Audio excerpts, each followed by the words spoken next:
Então, quantos sabem que o que determina uma estrutura forte é um fundamento forte? Então, para que nós tenhamos uma boa estrutura, nós precisamos de um fundamento forte. Quando temos esse fundamento, podem vir chuvas, tempestades, elas podem chegar, mas elas não vão conseguir nos abalar, de maneira que nós não conseguimos nos erguer novamente. Amém? Então, no que diz respeito às finanças, o Senhor também tem instruções, direções e princípios para que a gente possa ajustar essa área na nossa vida e o Senhor possa agir de forma poderosa. Amém? E hoje eu queria falar, nós estamos falando sobre saúde divina, né? Então, hoje nós vamos falar de saúde divina nas nossas finanças e mais especificamente saúde divina nas finanças da família. Amém? E quantos sabem também que Deus quer nos prosperar em todas as áreas, em cada área da nossa vida. O Senhor deseja que nós tenhamos abundância. E nas finanças é a mesma coisa. Eu queria começar a fundamentar essa verdade nos nossos corações essa noite, lendo com vocês Deuteronômio 28, dos versículos 11 a 13. O Senhor te dará abundância de bens no fruto do teu ventre, no fruto dos teus animais, no fruto da tua terra, sobre a terra que o Senhor jurou a teus pais que te daria. O Senhor abrirá o seu bom tesouro, o céu, para dar chuva à terra no seu tempo e abençoar toda a obra das suas mãos. Emprestarás a muitas nações, porém não tomarás emprestado. O Senhor te porá por cabeça e não por cauda. Só estarás em cima e não embaixo, quando obedecerdes aos mandamentos do Senhor teu Deus, que hoje te ordeno para guardar e cumprir. Então, fica claro que parte da bênção de Deus para nós foi a prosperidade material. Amém? Então, essa prosperidade material, ela também não tem um fim em si mesma. Como o Tamima falou aqui, ela já começou a pregar ela falou sobre generosidade. Então, sempre a abundância do Senhor nas nossas finanças, ela vem para que nós sejamos generosos, para que nós possamos derramar também na vida de outras pessoas e no reino de Deus. Amém?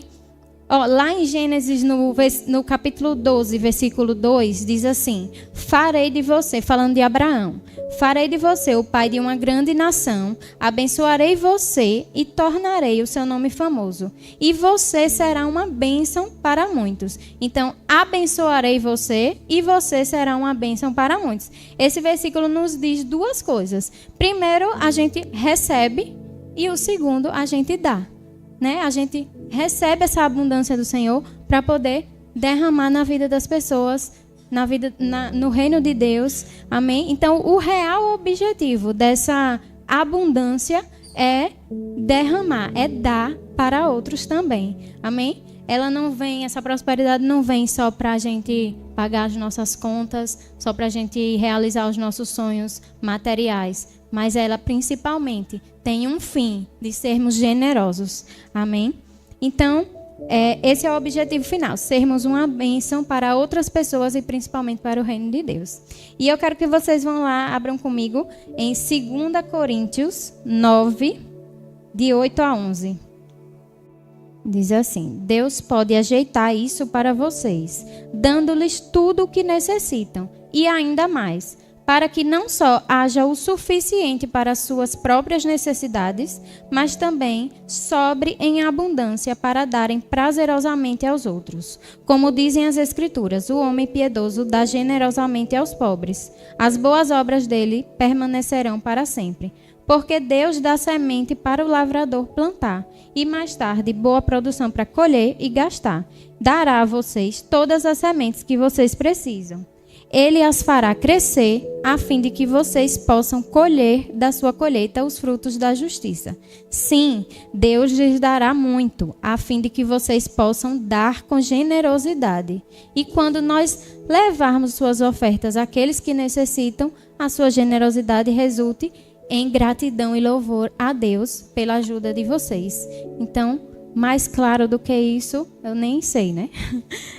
A generosidade ou a abundância que o Senhor nos dá é para sermos generosos. Amém? Agora, nós podemos ver que é como se eu comparo esse derramar de Deus nas nossas vidas, nas nossas finanças, como uma torneira que está ali constantemente ligada. E nós aqui com o nosso balde tentando colher essa água. Agora, quando nós não seguimos algum princípio, nós quebramos algum princípio, nós não decidirmos seguir os conselhos do Senhor nas nossas finanças, eu creio que é como se a gente tivesse com o nosso balde no lugar errado. A torneira está ligada, a gente quer encher o nosso balde, mas o nosso balde está no lugar errado. Ou então, por uma falta de organização, uma falta de planejamento, esse nosso balde está com um furo. E quantos sabem que a gente não consegue encher um balde furado? Amém? Então, é preciso obedecer os princípios e ter organização para que a gente possa receber dessa abundância do Senhor. Amém? E, como eu disse, a gente vai falar sobre finanças, saúde financeira na família.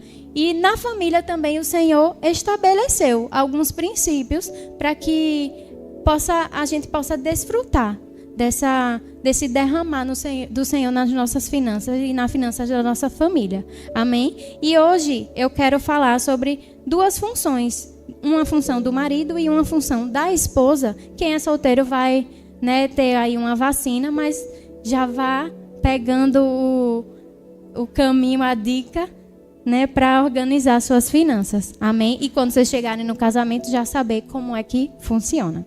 Então, o marido, ele é o provedor do lar. Desde o princípio, Deus traz esse encargo como sendo majoritariamente do homem, certo? Isso não impede que a mulher, ela trabalhe e ela traga proventos para sua casa. Não, isso é completamente lícito e totalmente louvável, amém? Não é nenhum pecado, mas o marido, ele é o provedor do lar, ele é o cabeça do lar. Eu quero ler com vocês Efésios 5, 28 e 29. Da mesma forma, os maridos devem amar cada um a sua esposa, como a seu próprio corpo. Quem ama a sua esposa, ama a si mesmo. Além do mais, ninguém jamais odiou o próprio corpo. Antes, alimenta-o e dele cuida, como também Cristo faz com a igreja. Então, é certo que cada familiar ele tem uma parcela de responsabilidade ao cuidar dos seus familiares. Mas o cuidado que o versículo fala aqui é o cuidado material. Então, o cuidado do marido com a sua família, ele se materializa com essa provisão que ele traz para o lar. Amém? Com isso, a Bíblia não quer dizer que o marido se torne um homem mesquinho, que ache que só trazendo comida para dentro de casa, pagando as contas, ele já está fazendo demais. Não. A Bíblia também diz que os filhos de Deus são guiados pelo Espírito de Deus. E ele nos deu um espírito de equilíbrio. Então, maridos, busquem equilíbrio no Senhor, para que vocês possam também ser guiados nessa área. Amém? E também a palavra não quer dizer que o marido seja obrigado a atender todos os caprichos da esposa e nem dos filhos. Mas tudo é uma questão de equilíbrio. Amém? O homem deve ter autonomia financeira e a possibilidade de assumir financeiramente o seu lar. Isso antes de casar, né? Olha o que diz lá em Provérbios 24, 27. Cuide primeiro dos seus negócios, defina sua situação financeira e depois comece a construir sua casa e formar sua família. Então, mesmo antes de se casar, o homem deve observar suas finanças e perceber se ele tem condições de prover um lar, de sustentar uma família, de prover uma família. Amém? Isso não quer dizer também que ele precisa ser rico. Até porque a Bíblia diz que nós mulheres somos ajudadoras e juntos nós vamos conseguir construir esse lar. Amém? Então, a Bíblia fala também que mulher e marido vão deixar a casa dos seus pais para formarem a sua família. E esse deixar tem 3 aspectos. É o deixar físico, né? O deixar que você realmente sai da casa dos seus pais e vai morar na sua casa. Tem o deixar emocional, que é quando, a partir do casamento, marido e esposa constituem um porto seguro, um para o outro. Né? Eles precisam tomar suas próprias decisões. Amém? E tem o deixar financeiro. É preciso entender que os nossos pais, eles não têm obrigação de pagar as contas dessa nova família. Uma coisa é os avós, quando já têm netos, por exemplo, eles quererem, por livre e espontânea vontade, pagar uma escola de um neto. Mas isso não deve ser imposto para eles.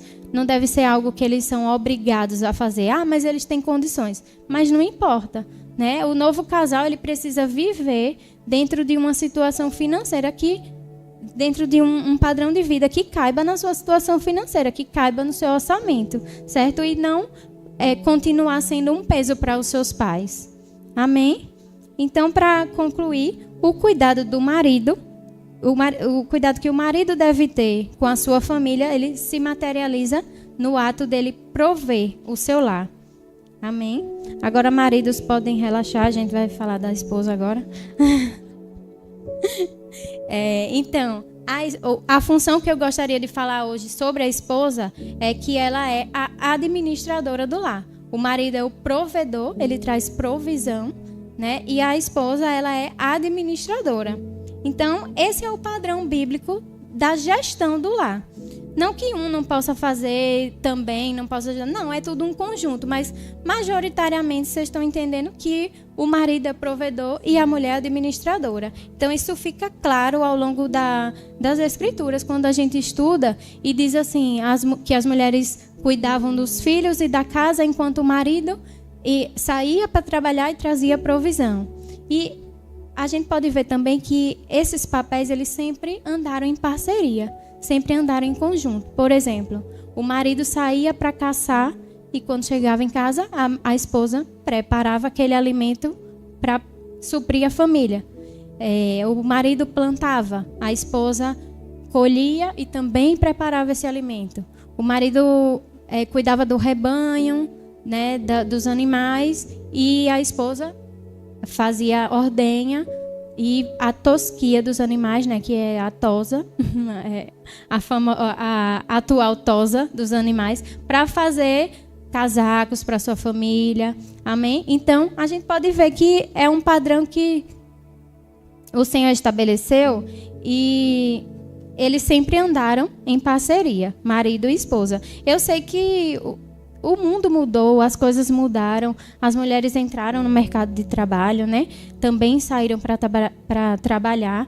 Isso não é errado, não há nada de ruim nisso, mas o padrão do Senhor para a família permanece o mesmo. A ideia dessa parceria permanece a mesma. E não tem como falar de mulher, de esposa, administradora do lar, e não ler sobre ela, né? Lá em Provérbios 31, a partir do versículo 10. Se você encontrar uma esposa fiel e dedicada, achou um tesouro mais valioso que ouro e pedras preciosas. O marido dessa mulher fiel e dedicada está sempre tranquilo, pois ela nunca deixará faltar nada para ele. Ela sempre procura ajudar o marido, sempre procura o bem-estar dele e nunca o mal. Ela compra a lã e o linho, com prazer trabalha com as suas mãos. De lugares distantes, ela traz comida para o lar com os navios mercantes. Antes do sol raiar, ela já está de pé, preparando a primeira refeição da família e planejando o serviço das suas servas. Ela sabe negociar, compra um terreno e planta uma horta com o dinheiro que ganhou do seu trabalho. Ela está sempre disposta e não foge do trabalho pesado.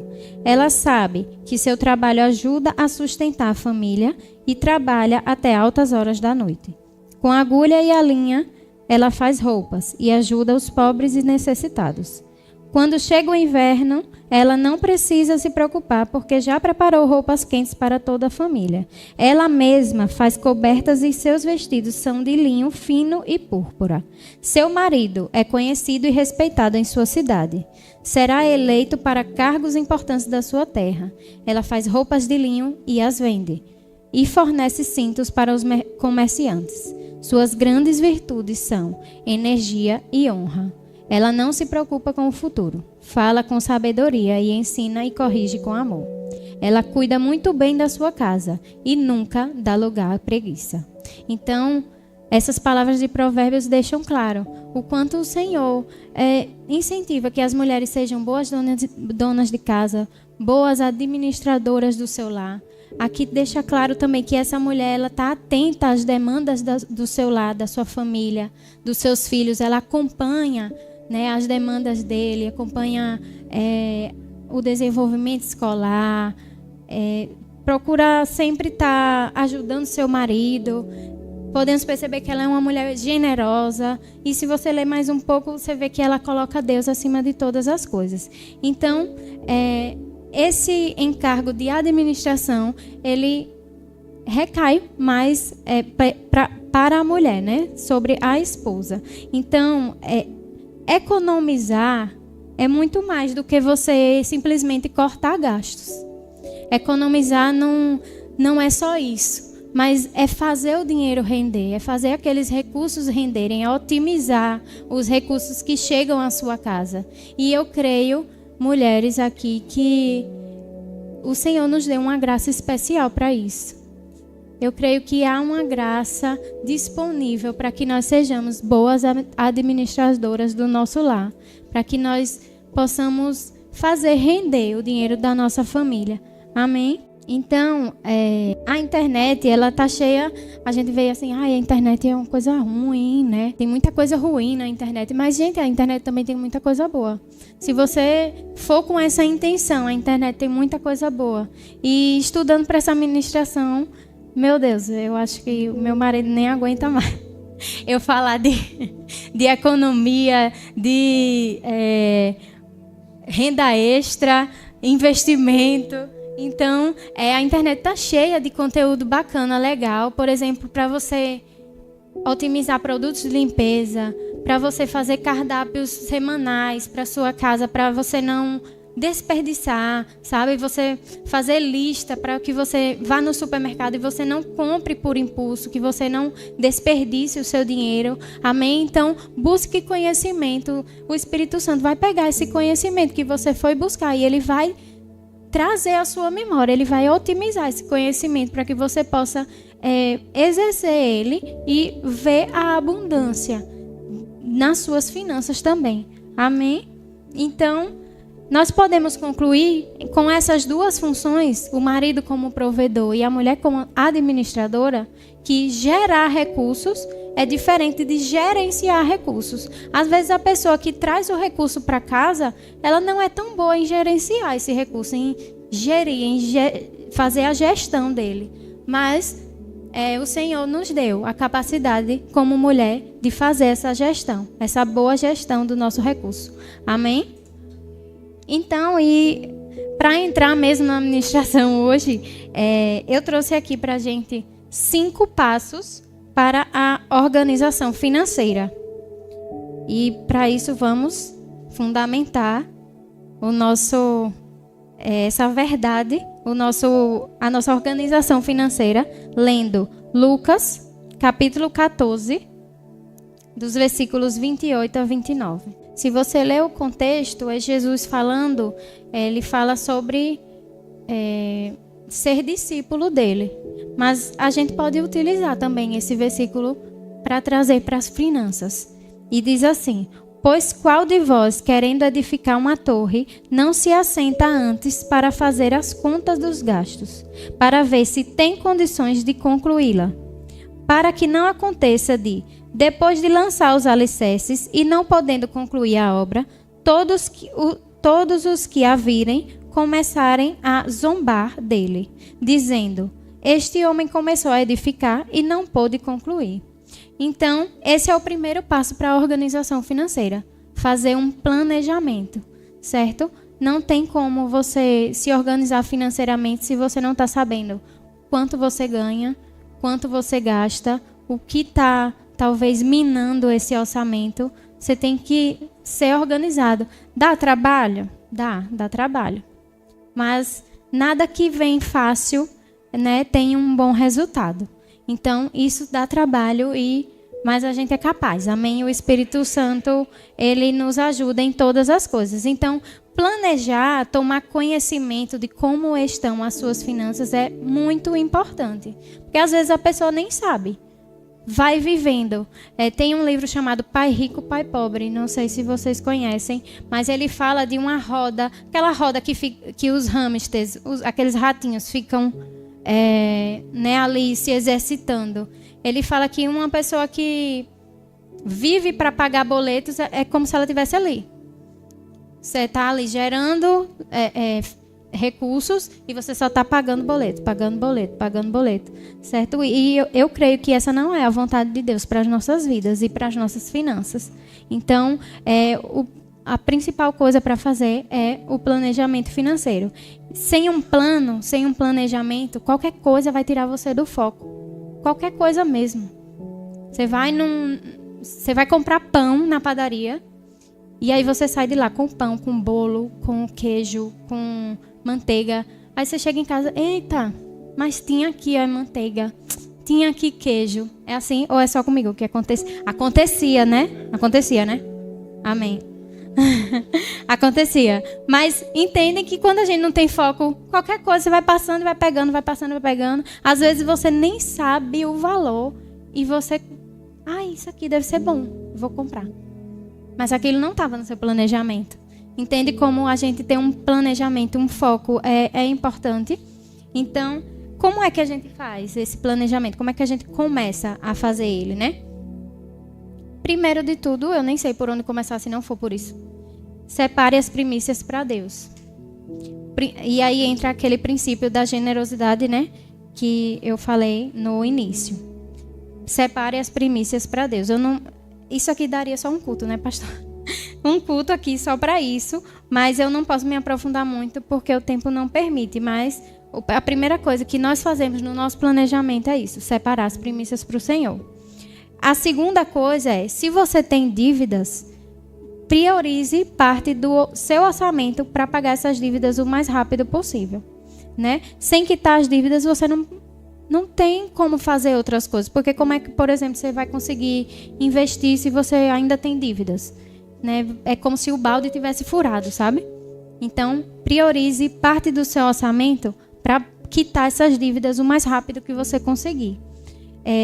Terceira coisa, separe uma quantidade mínima para que você possa começar uma reserva de emergência. Então, o que é a reserva de emergência? É aquele dinheiro que você tem guardado, né? Como o nome já diz, reserva de emergência, para uma emergência. Eita, esse mês tem o aniversário de fulano e eu tenho que comprar um presente. A reserva de emergência não é para isso. Você não pode usar a reserva para isso. Gente, vocês estão me olhando assim.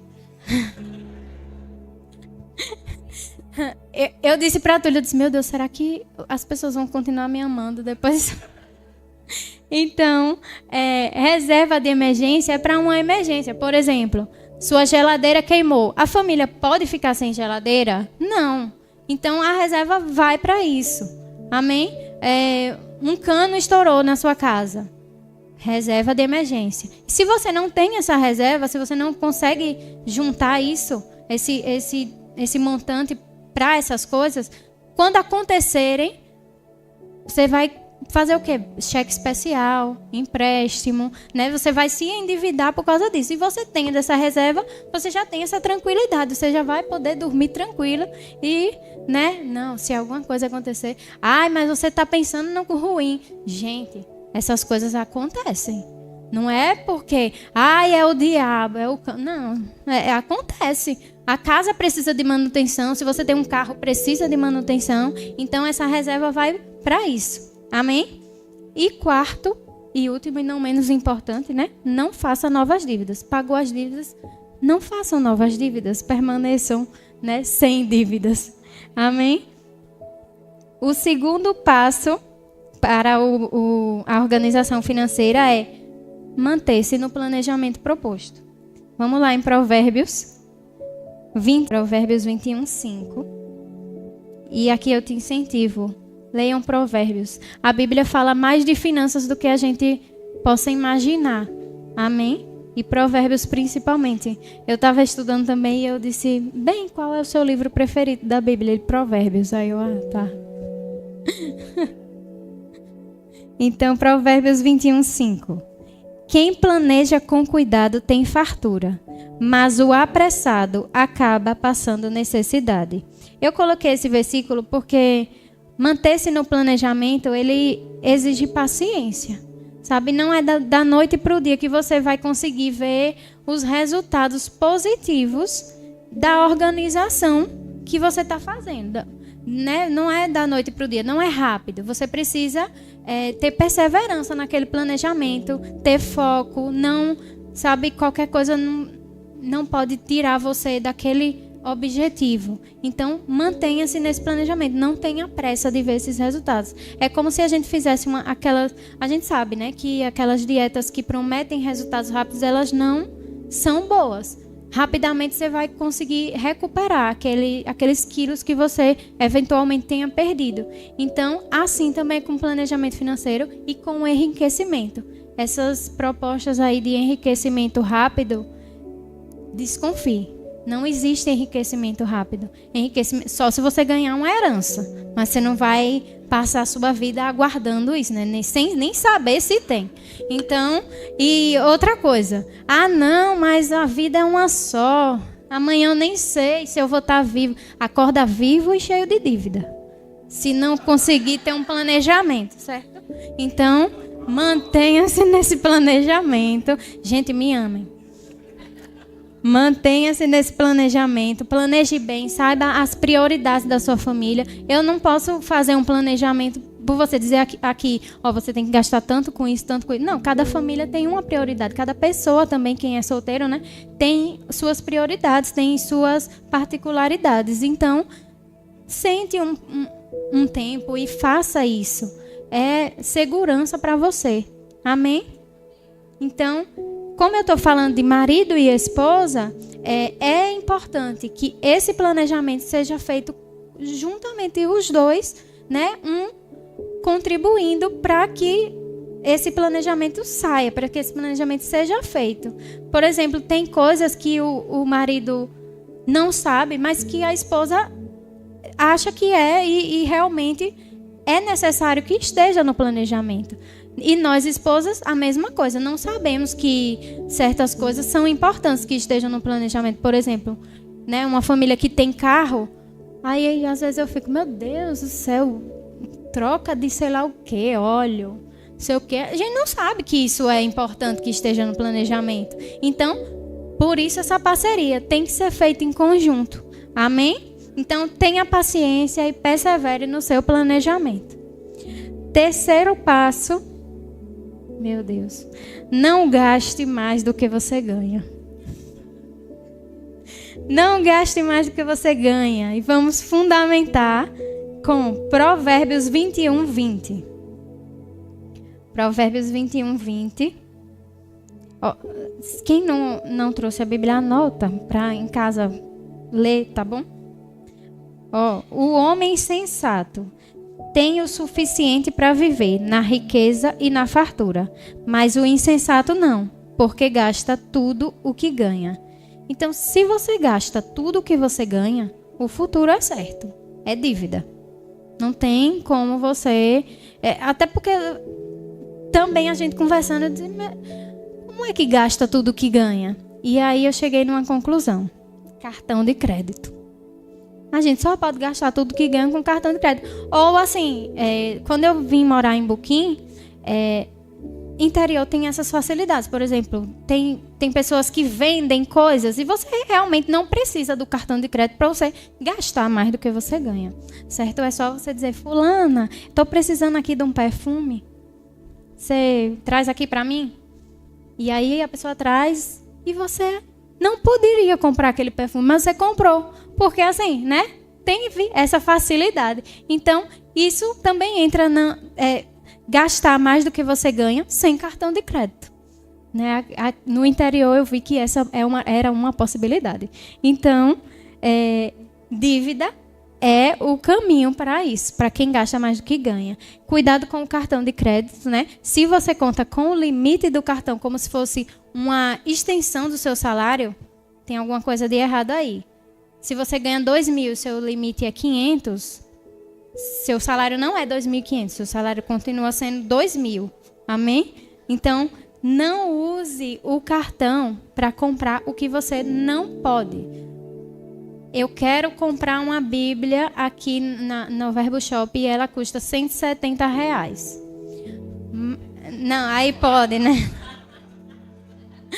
Eu trouxe a Bíblia porque assim era algo mais, né?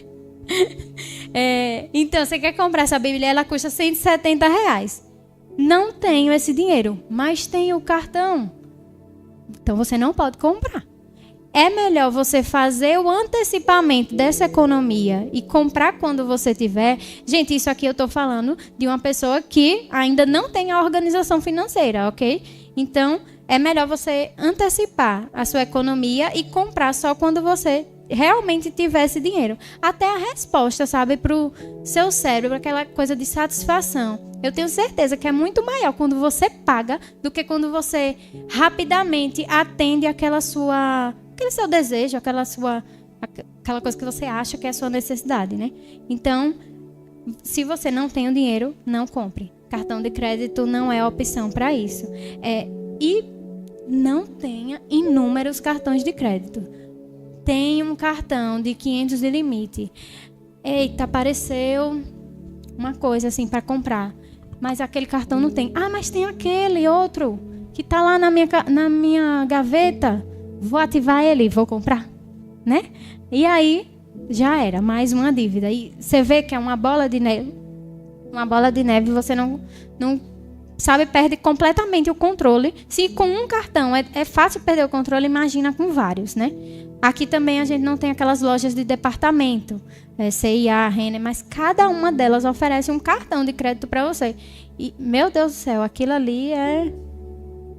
Deus é pai, nem sei, viu? E antigamente, essa fatura desse cartão só poderia ser paga na loja. Eu acho que hoje em dia, não, você pode pagar pela internet. Mas você vê que é algo para te prender, sabe? Para te manter ali naquele consumismo desenfreado. Então, não tem inúmeros cartões de crédito. É possível viver sem cartão de crédito? É possível. É possível viver sem cartão de crédito. A Bíblia diz que quem quiser sabedoria, peça ao Senhor. E eu tenho certeza que se a gente pedir sabedoria nas nossas finanças, o Senhor vai derramar sobre as nossas vidas. Amém? Então,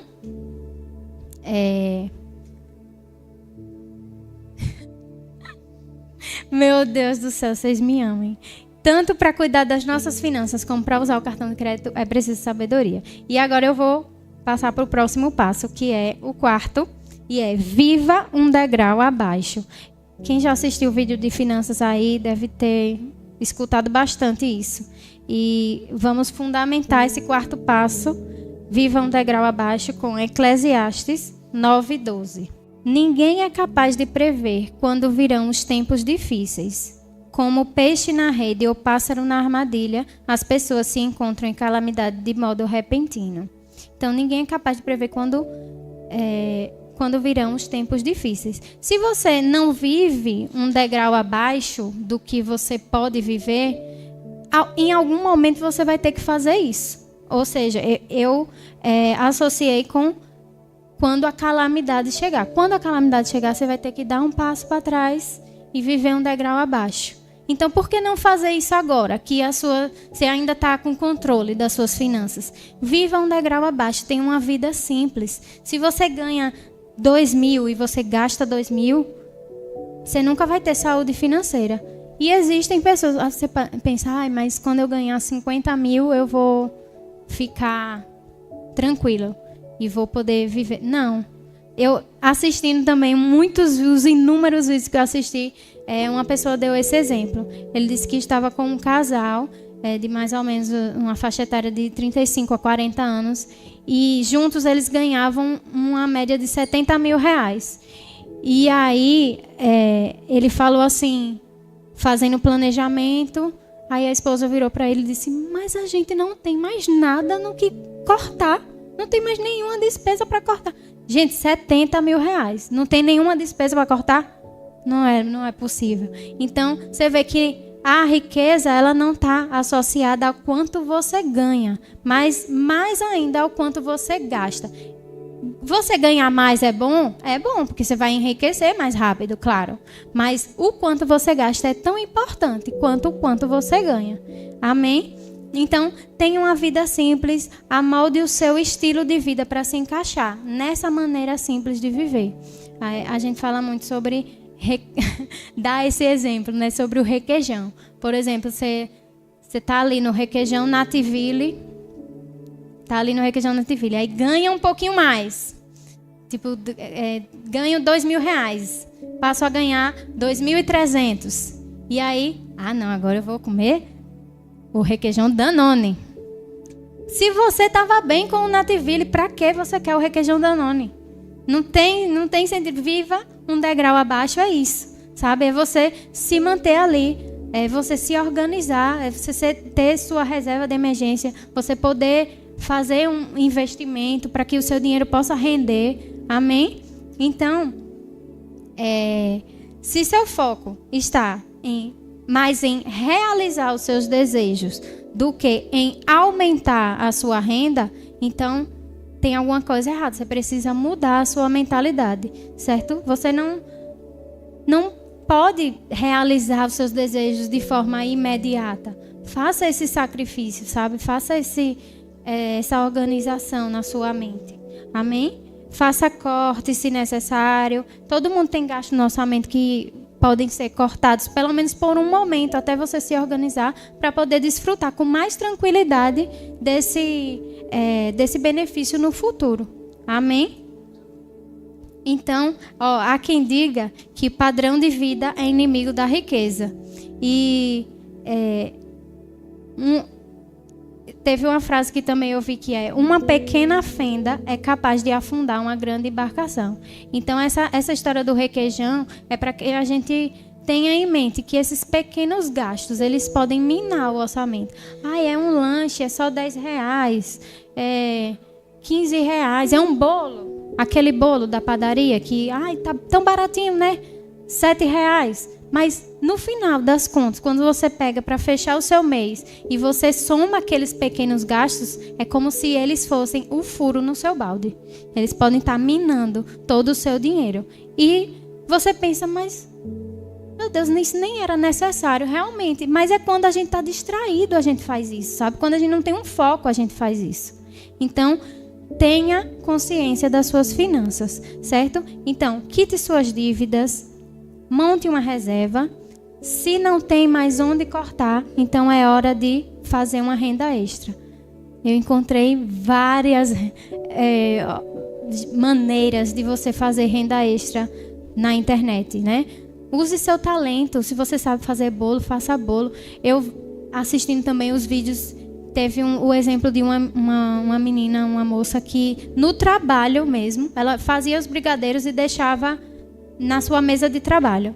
Ela dizia, eu nem tinha trabalho de vender. As pessoas mesmo vinham comprar e ela conseguiu montar uma reserva de emergência e conseguiu começar a investir e fazer o dinheiro dela multiplicar.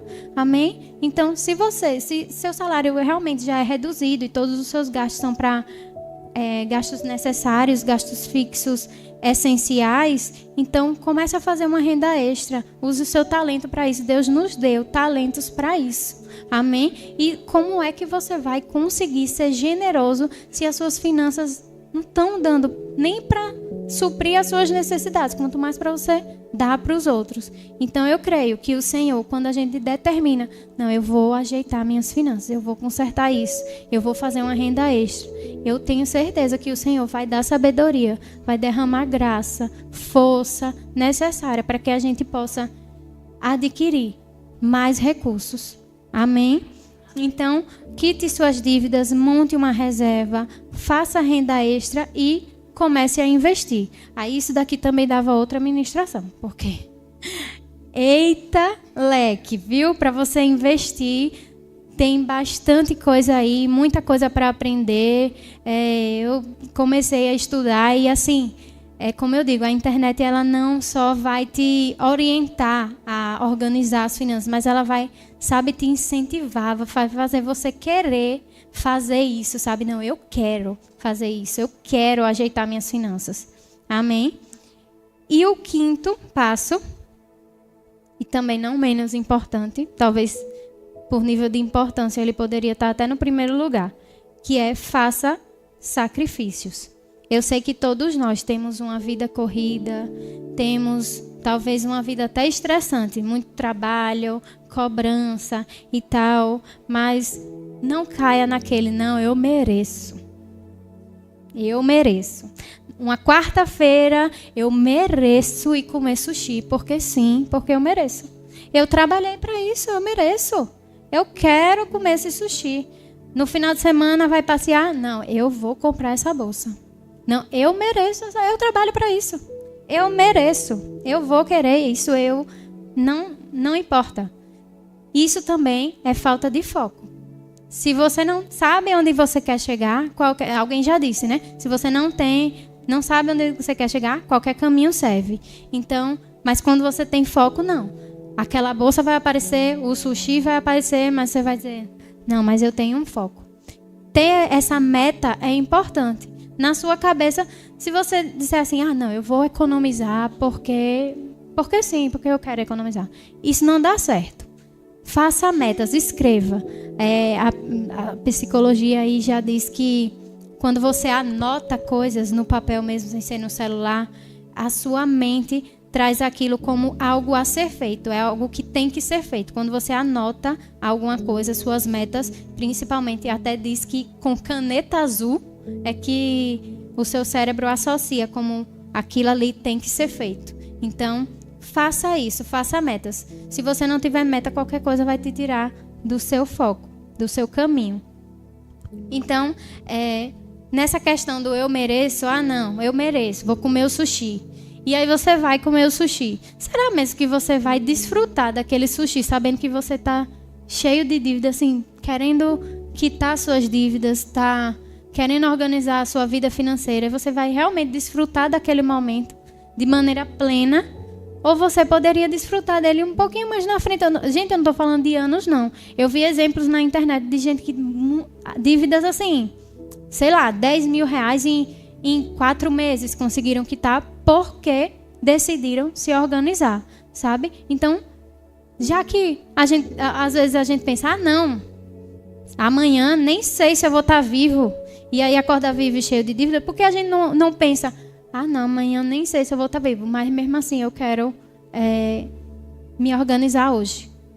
Eu quero desfrutar desse sushi com mais paz, com mais tranquilidade lá no futuro. Amém? Então, a gente vive hoje num mundo que, assim, sacrificar é quase um crime, né? Não, se sacrificar, não. Você merece, você pode. O Senhor te fez cabeça e não cauda. O Senhor te fez para estar em cima e não embaixo. E aí, nesse pensamento, a gente vai, cheio de dia. A gente não, eu não. Eu não. As pessoas vão cheias de dívida, né? Aí para um futuro que vai ser mais difícil ainda ter controle, se organizar para conseguir ter uma saúde financeira. Então, eu não vim aqui, minha gente, hoje para trazer condenação, para desincentivar, não sei se nem se a palavra existe, mas não é desincentivar, mas Eu não vi isso, desmotivar. Eu não vim aqui para desmotivar ninguém, mas eu vim aqui para que a gente possa ter um olhar de esperança para as nossas finanças, sabe? Olhar de forma como o Senhor vê. O Senhor, a bagunça que está, mas o Senhor pode consertar. O poder dele pode fazer com que a gente tenha recursos, né, estratégias para que a gente possa organizar as nossas finanças na família. O grupo de louvor pode vir, já estou encerrando. Então, Deus é o oleiro, Ele é o construtor e restaurador por excelência. E Ele pode fazer isso também nas nossas finanças. Amém?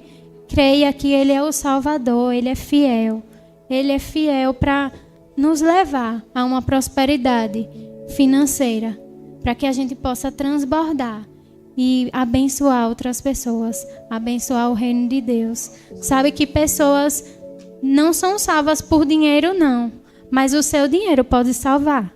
Elas podem salvar vidas, algumas vidas que estão aí por fora. Amém? Amém, Senhor. Obrigada, Pai. Você acabou de assistir a esse vídeo, eu espero que ele tenha sido um combustível para te impulsionar adiante. Então, ativa logo o sininho aqui, inscreva-se no canal, compartilhe essa mensagem com outras pessoas, a fim de que outros também possam ser impulsionados por essa palavra. Deus te abençoe.